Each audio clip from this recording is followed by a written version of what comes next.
श्री रामदास अठावले।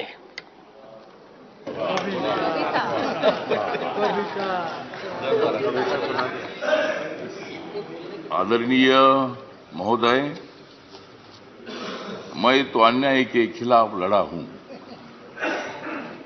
मैं तो अन्याय के खिलाफ लड़ा हूं, इसलिए आपको बधाई देने के लिए यहां खड़ा हूं।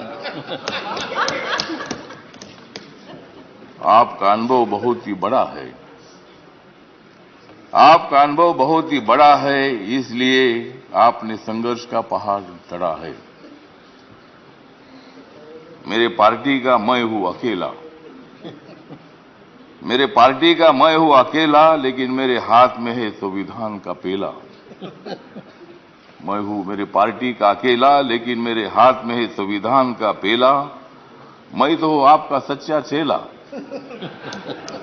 मैं तो हूं आपका सच्चा चेला, मुझे मत छोड़ो अकेला।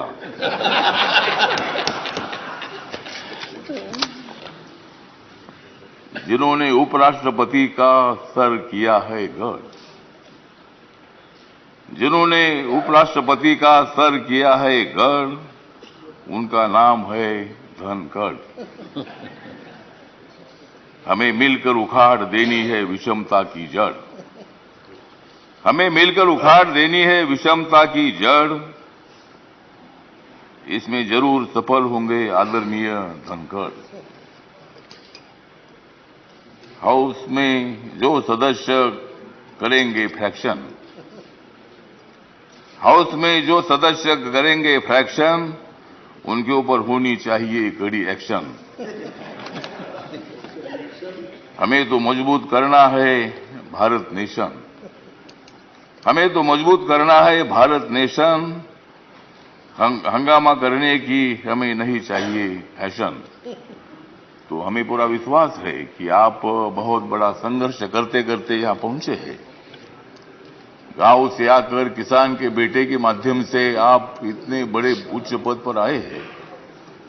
इसमें आपका अनुभव, आपका बहुत बड़ा संघर्ष है। बहुत बड़ा काम आपने किया है। आपने पश्चिम बंगाल में गवर्नर का जो काम किया है, बहुत बड़ा वहां चैलेंज था। वहां काम करना बहुत बड़ा मुश्किल था, लेकिन आपने बंगाल में बहुत अच्छा काम किया है।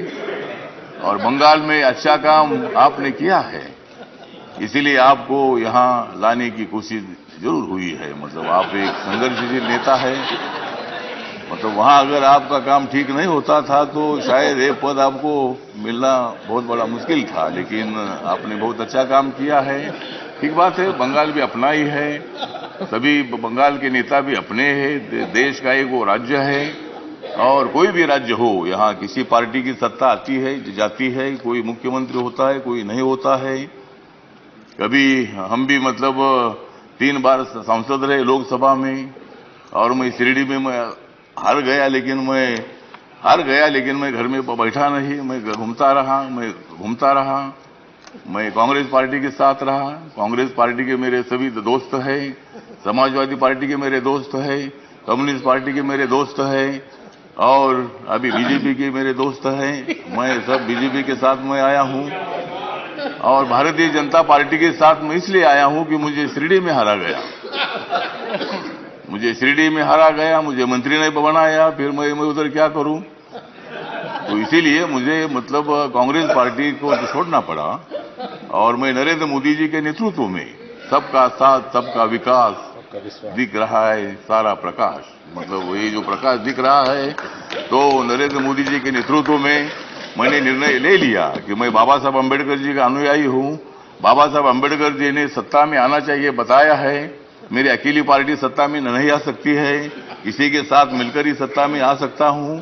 और मेरे पार्टी का मुझे लोग पूछते हैं कि तुम्हारा पार्टी का एक भी लोकसभा में मेंबर नहीं है, तो भी आप मंत्री कैसे हैं। तो मैंने बोला, आप माननीय नरेंद्र मोदी जी को जाकर पूछो, मतलब मैं कैसा मंत्री हूं।